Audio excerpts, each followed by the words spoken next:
Tuwang-tuwa at sobrang excited ni Riza May Dizon matapos i-announce ni Vic Soto sa Eat Bulaga, nitong Huwebes ng tanghali ang pagdating ni Andres Mulak sa TV5 noontime show ngayong Sabado.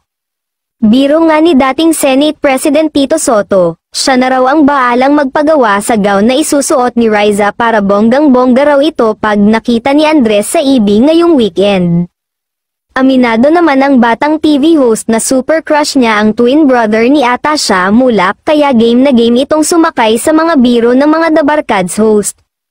Ayon nga kay Riza, una raw silang nagkita at nag-usap ng binatang anak ni Aga Mulak at Charlene Gonzalez noong birthday ni Maine Mendoza last March 3 sa isang restaurant sa Bonifacio Global City, pero super excited pa rin siyang makasama sa Eat Bulaga ang kanyang crush.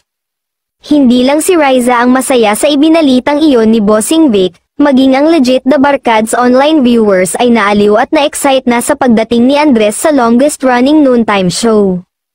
Ngayong Sabado rin is-celebrate ng EB ang National Barangay Day na itatapat nila sa malaking birthday celebration ni Vice Ganda sa It's Showtime, ngayong April 6.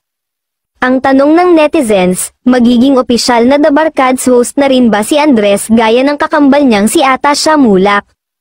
Pag natuloy si Andres sa EB ay mabibigo si Meme Vice sa kagustuhan niya na mapasama sa noontime nila ang binata.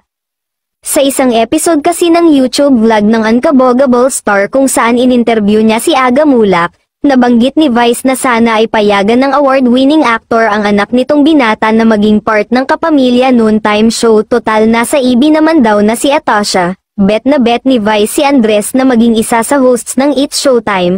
Ano nga kaya ang pasabog na gagawin ni Andres sa EB ngayong Sabado na itatapat sa pagsisimula ng It's Showtime sa GMA Network?